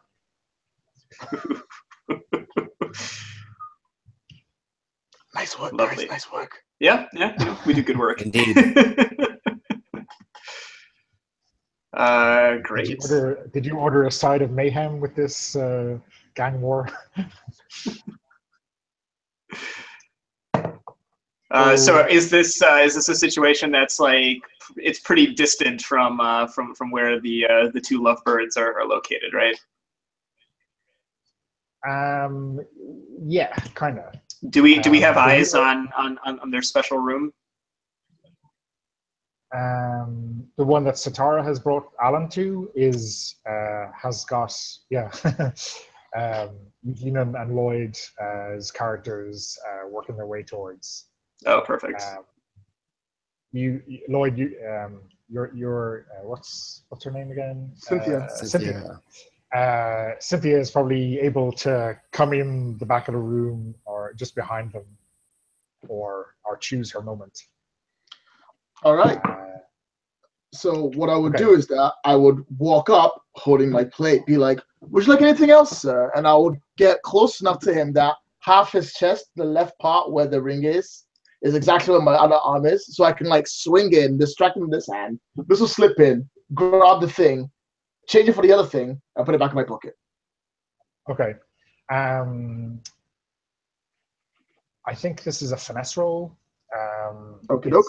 It's risky not because of situation, but probably more like because he knows what's in the pocket. He's not going to forget about it too easily, even though he's doing the dirty on his betrothed. He's mindful of it, so that's where the risk comes from. All right.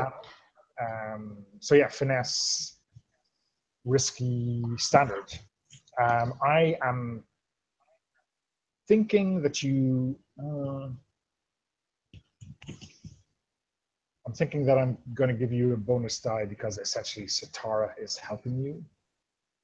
I'll take that. I can only get one bonus die, right? No, you can get multiple bonus die. You can push yourself or accept the devil's bargain, and I'll push myself. So let's go for 4 dice. Let's just not take any chances. Yeah, cool. Okay, here we go. Position risky. Oh wait, how do I make it so it says to push myself? Do I have to push a button somewhere? Oh, after this there'll be a section for bonus die. Gotcha. Effects. Standard effect? Standard effects. And bonus die 2. Here we go. Woo! I needed that bonus die. There's your 6. Nice. Those 2 ones we started with were useless, huh? I was gonna say, yeah. Yep.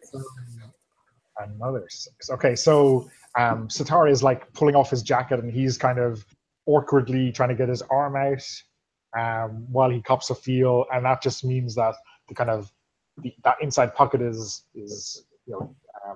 hanging free, and he has no real way of telling what's going on with it.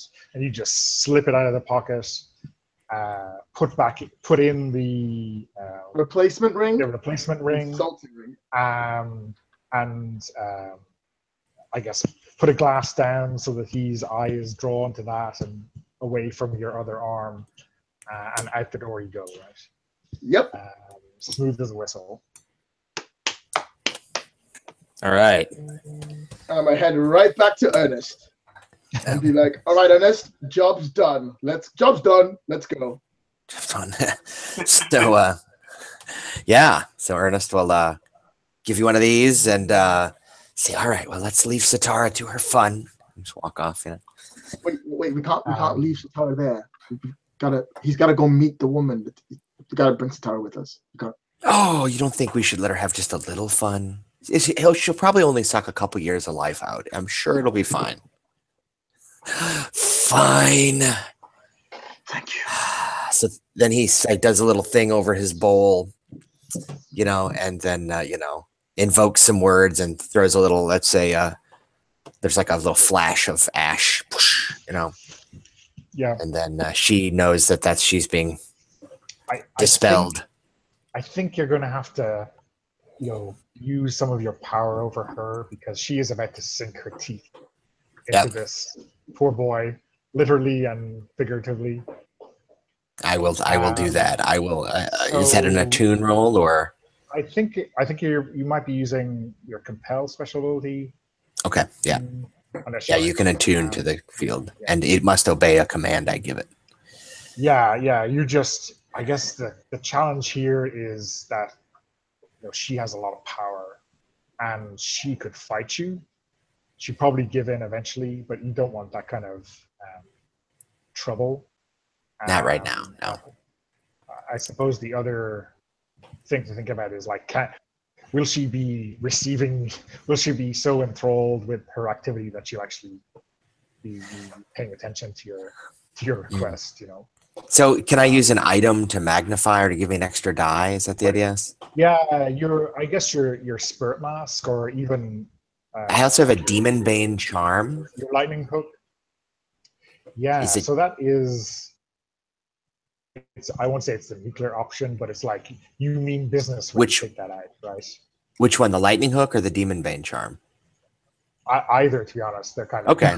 Well, I'll just use the spirit mask then. I reach into my jacket pocket and I pull out the mask, and this mask does not look like, I had this image of when you describe the Venetian mask, like a porcelain, beautifully painted mask. Yeah. This one looks more like a medieval plague doctor's mask with the weird pointed nose, right? Sure, yeah. I slide this thing on. It's got like tinted eyes, and then I invoke it, and this is supposed to concentrate my ability to communicate with the spirits. Cool, yeah. So let's roll a tune. I think we're talking about risky because there's a demon involved, but I think you're having a great effect. Great effect. So that means, kind of. All right.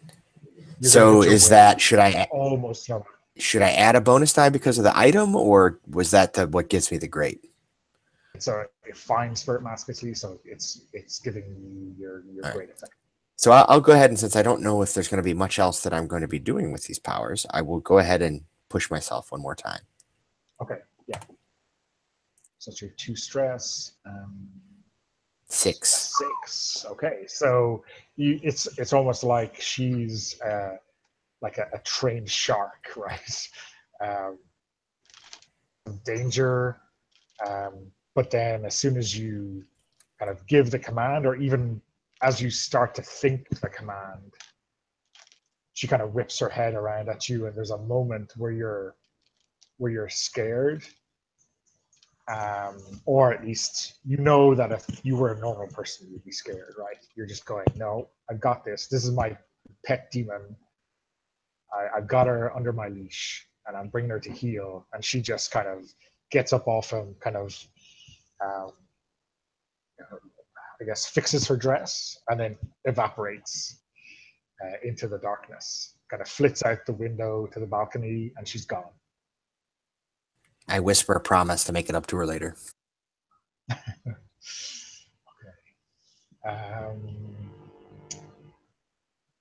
And then let's go back to the main party.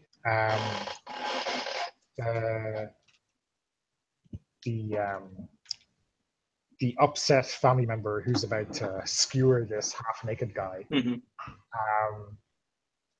Someone calls out that he better stop that shit right now, or else there'll be a war.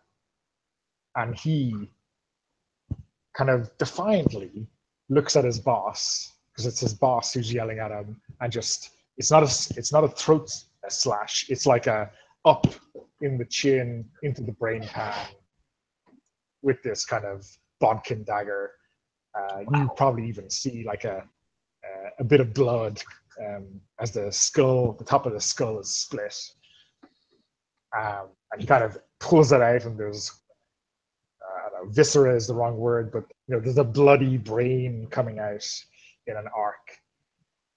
And then downstairs where you are erupts. Like everyone takes a look to the left and the right and sees which side a friend is on and which side an enemy is on, and daggers come out. All those no blades of larger than 14 inches. That's just making the mayhem really up close and personal.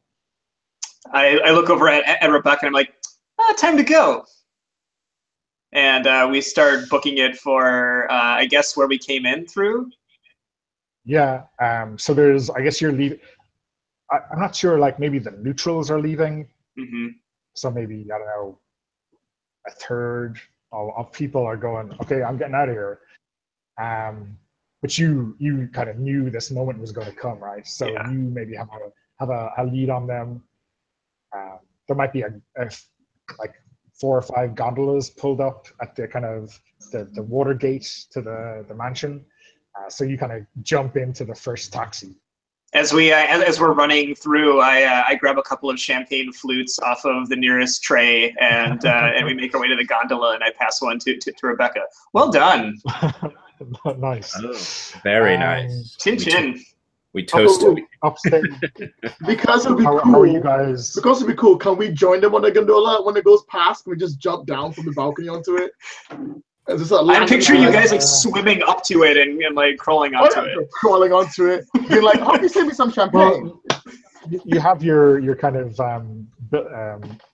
belaying rope or whatever that you got in. You could just unhook that and swing across. Ooh, nice. I like that. Bungee down. Bungee down. Yeah. Whoop. I saw landing the chair, and I saw landing the chair next to Rebecca, being like, "Oh, that was fun. What did you guys do?" Just went to a party. Yeah, good times. Yep. Ernest shows up. He's like bleeding all over himself. Oh yeah, that was nice. one long. I look cut over, I'm like, one long cut in this was don't make me go with him again, please. That was proper fulcrum work. Yep, Okay, that's how good we are. Yeah, we really lived up to our legacy. Pretty well. As I say to my regular players, no matter how bad your plan is, if you keep rolling sixes, All good. It works out in the end. That was a lot of That was sixes. a bad plan. That was nice, very nice. Yeah, that was cool. I play a lot of games that involve having to roll sixes, and I've never seen that many sixes in my life, so I am well impressed with those sixes. Yeah, well, I think it's one of those, convention games where we don't really have to worry about our stress economy that much, so we can just keep taking stress. Levels are people else. It's True. Yeah, I mean, I was like 3/4 full of stress by the end of that. So. I was about half, yeah. It's fine. The perfect number of stress to be is at 6, and that means when you indulge your vice, you can't overindulge. So, so you guys want to go through the kind of the normal payoff structure, see what downtime looks like, or Yeah, sure. Might as well. Yeah, I mean, I'd what like time, to. right? Yeah, sure. Yeah. Unless someone else And has then a we can game. do so, Like, I don't. yeah, if anyone's got a game at 11 or at now, I have not for another hour. It's mine. Yeah, same. okay, cool. So what happens is that the job is over, you get away, and you do the payoff. So there's two kind of currencies for your gang. One is coin, and one is reputation. So basically, if everyone knows that you did the job, obviously there's downsides in that people know it was you, and that has consequences for your kind of relationship with the factions you just did in. But you gain reputation. So you get 2 reputation by default, but if your target is a higher tier, you get +1 per tier higher. So we kind of established that these guys were the same kind of level as the Lamp Blacks, who are tier 2. So that means you get 4 rep out of this job. And that's to our crew? Is that how that would work? Yes. So this is like, it's not XP as such, but it's the more reputation you gain, then you go up a tier yourself when you fill your next. You gain 12 rep to go up a tier, basically.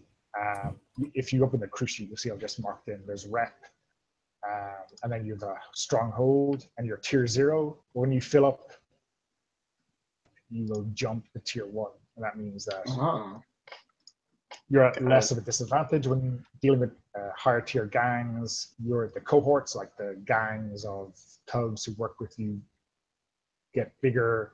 Everything you do is more effective mechanically. Okay. You also earn coin based on the nature of the operation. So this is like usually like 6 coin is standard loot. 8 coin is a big score, serious loot. I think 3 pairs of dueling pistols by master gunsmiths counts as a big score. So that's serious loot. That's 8 coin. It's like a bag of silver coins. Cool. And so what happens is that this money is shared between the crew and all the members of the crew as ye see fit. So the reason the crew needs coin is to get to the next tier, you got to spend money. Wow. Cool. But usually if you had 8 That's coin, cool. you'd say, well, everyone take 2, right? Now, the crew started with 2 coin. That's just normal. And you started with 0. So when you get 2 coin, you just mark in 2 coin. You have an option when you're doing things with that coin. You can spend it on extra downtime actions. So normally you get 2 downtime actions. You can spend 1 coin to get an extra one. If you've worked up a lot of heat, or if you want to work off a lot of stress, or if you're really close to your limit and you want to take care of that, you might want to do things other than work off heat and stress. So there's a bunch of things you can do with that. So it's 8 coin, 2 each is probably fair. Then we look at heat. And so this is like the undue attention of the law on you due to your job, right? So after a score or a conflict with an opponent, you take heat. You add +1 heat for a high profile or well-connected target. I think we're going to count that. Add +1 heat if the situation happened on hostile turf. I don't think it was hostile, certainly not at the time. And then +1 heat if you're at war, which you're not. And then +2 heat if killing was involved. Now, No one I don't died. think killing was involved. It might have been involved after we left. Yeah. So I don't think that counts. And then how much heat? So 0 heat is standard, smooth and quiet. 2 is contained. 4 is loud and chaotic. 6 is wild. I think this would be contained because while it was kind of loud and chaotic and there was murder involved and criminal gangs, it was on a single estate. It didn't spill over into the streets. There was no law involved. And also, this kind of gets kind of subsumed in the whole, hey, those 2 gangs are at war now. So I think that counts as contained. So that is 3 heat. Okay. For the gang. That's not bad. Heat, that's not bad. Heat is kind of a stress is to your characters. And what happens is when heat gets to its max, which is 9 again, you get a wanted level. And that generates more heat and entanglements and other trouble. The only way of getting rid of wanted levels is by sending one of your crew to jail. Wow. So it's Wow. but sometimes, like in my regular campaign, their characters to jail, and it's a good way of swapping, so you can play another character. Oh, that's cool. Your original character is in jail, doing things. Can you send someone who pretends to be to jail? You can send a character, or you can send one of your friends or contacts, or you could take a job to set someone else up. Ooh, that's really fun. That's fun. I mean, it's the other thing that sending someone to jail does is gets rid of all your heat, because the cops think they've got you and that stuff. Out of curiosity, how do you reduce heat without having to send someone to jail? So that's how you get rid of your wanted level. Normally, if you want to reduce heat, you do a downtime action that specifically targets your heat. So this is like talking to the friendly cop, trying to get your paperwork missing, intimidating a magistrate to drop your case, all that kind of stuff. Maybe spreading rumors that suggest that it was really someone else.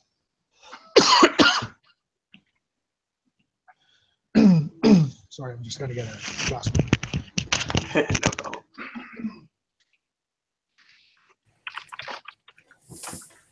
I like all the downtown or the downtime, like heat and like training and all that kind of stuff. I think that's a nice sort of flow for the game where you've got these heists, but you've got the sort of meta game underneath it.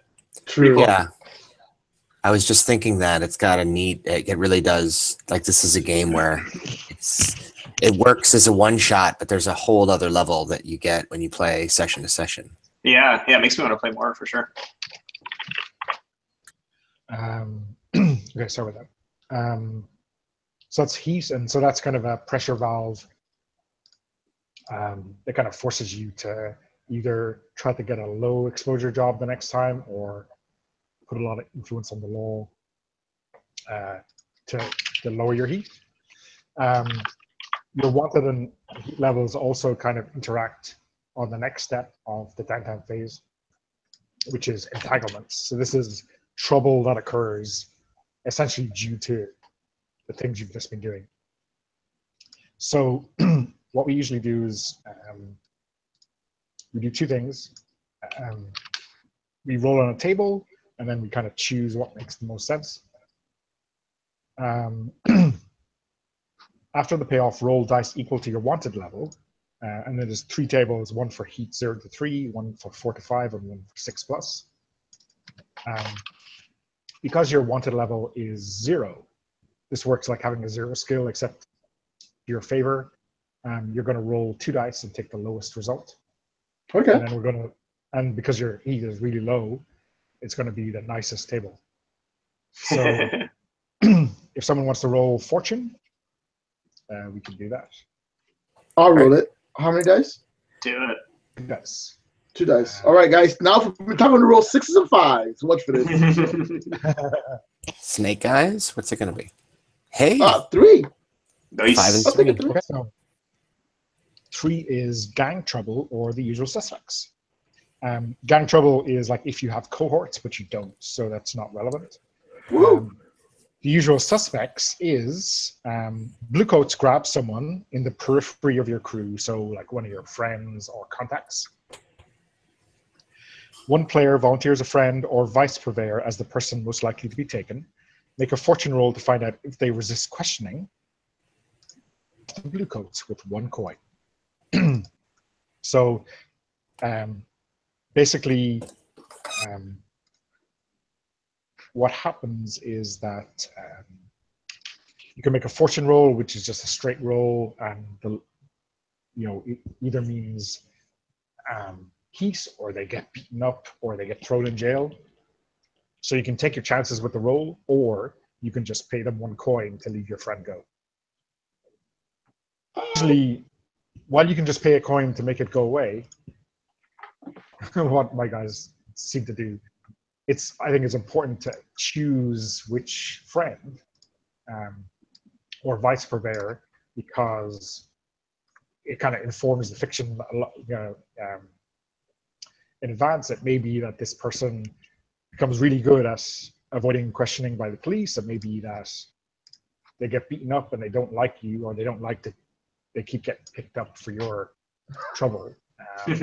So even if we've had contacts. I just run a tavern. Why'd you police fucking beating me up? Yeah, exactly. So yeah, it's kind of an interesting choice, because I don't pick who gets picked up. You do. So yeah, that could get interesting. There's at the higher levels of heat. There's actually extra. So there's one that's questioning, and there's one called interrogation. And these are kind of this level ramped up, and it costs more and more to buy off the police the higher your heat.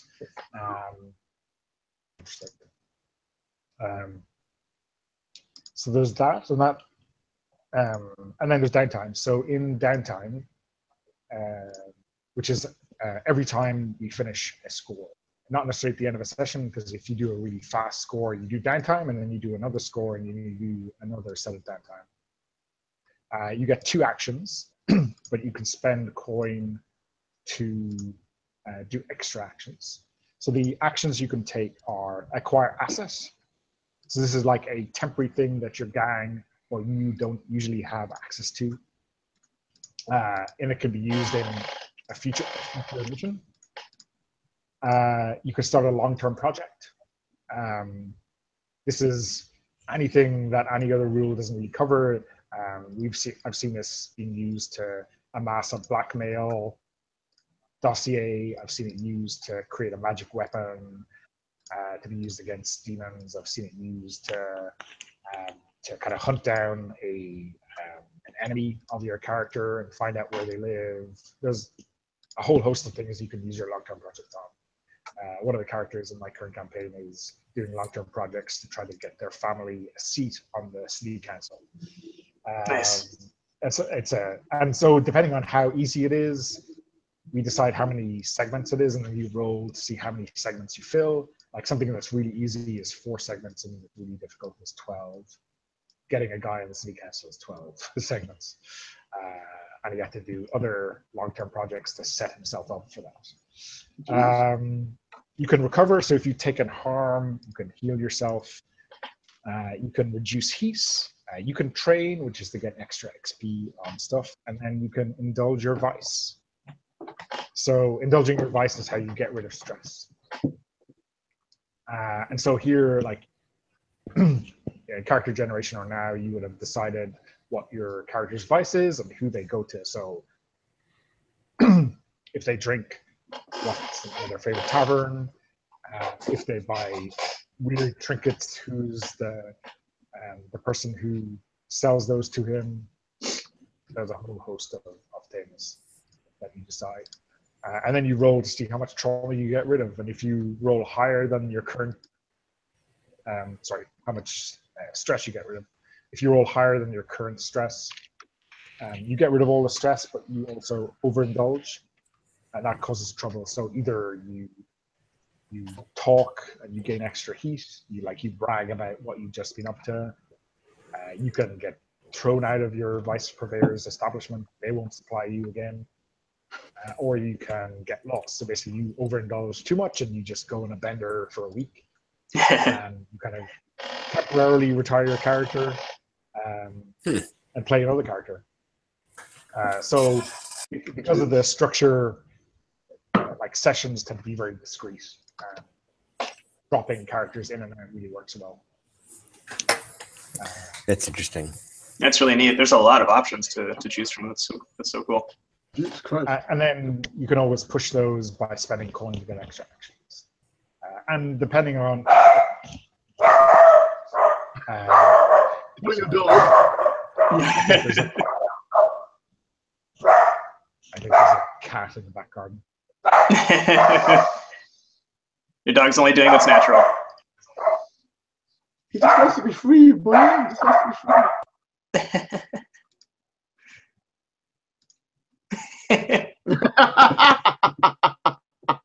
I know that maneuver. Oh man, that was a cool heist. That was a lot of fun. I know. Yeah, it didn't do bad actually. It actually went super smooth. Yeah, that was it was surprising. I think our characters all played to their strengths too, which was fun. Yeah, it's interesting to see how different the front and the back house activities were, right? Like yeah. I mean, you really can play very different games using this system, I suppose. Absolutely, and I kind of like the idea of like splitting up, like everybody's trying to sort of come at this, at a different angle. It does remind me of like an episode of Leverage, or like, like a movie like Ocean's 11 or something like that. Yeah, exactly. The Yeah, heist phase. actually. Yeah, that's very good. The heist phase was pretty cool. I enjoyed that. Mm-hmm. I just hope all my other Gauntlet games are just as good. I'm not actually signed on to anything else, so I'll see what's going on tomorrow when I wake up. Yeah, that's cool. Oh, wait, hold on. There's a free slot right now in Atlas at the Office at 2 a.m. At 2 a.m., because I don't need to sleep. You can sleep after the convention. Yeah, I'll be fine.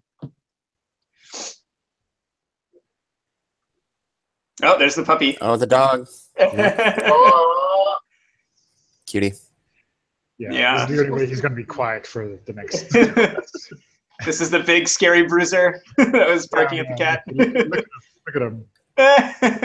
Chinese dog. Yep. He looks big because he's close to the camera. Yeah. Right. Yeah. He That's looks not a as dog. big, That's a cloud. yeah, he looks as big as Yeah. he thinks he is right now. Yeah. Yeah. Sorry. So yeah, I mean, I think with longer term play, you start to get a lot of depth, and also like depending on time at the end of the session, the downtime can be very mechanical, or like almost board gamey, or it can be like full on role playing, with how you build your vice, how you're approaching your long term project, all that kind of stuff. Mm-hmm. So the other thing that really works is when you use your friends and your downtime actions, you get bonus dice. So it encourages you to kind of leverage those relationships in play. And we get to see the kind of characters really flesh out in ways that you might not early on in the scores. So, but yeah, like when you get your teeth into it, and then the next job the crew would be like, oh well, we want to see that bonus, right, for burglaries and stealing. So let's muscle some crew we don't like out of their loan shark or their offense. So there's like there's the kind of mechanical aspects of the crew sheet and the character sheet kind of drive ideas for jobs, which I really like. Nice. That's pretty cool. That's very cool. It is. And then at the very end of the session, we would do XP, and the crew gains XP as well, depending on whether you lived up to your reputation and took on targets above your tier and all that kind of stuff. And then you get new special abilities for your crew as well as your characters. So yeah, I like this. Oh, yeah, because I can see there's like like statements you have to say you did throughout the game. Yeah. So it's the same for the character. So basically, I think there's three statements for each crew or type of character. And so if you do any of those things once, you get 1 XP, and if you do them twice or more than twice, you get 2 for that. So you could gain like 8 XP in a session. And some of these are kind of shared between the characters. Like, did you make trouble for yourself with your vice and trauma? But then some of them are specific to the playbook. So like with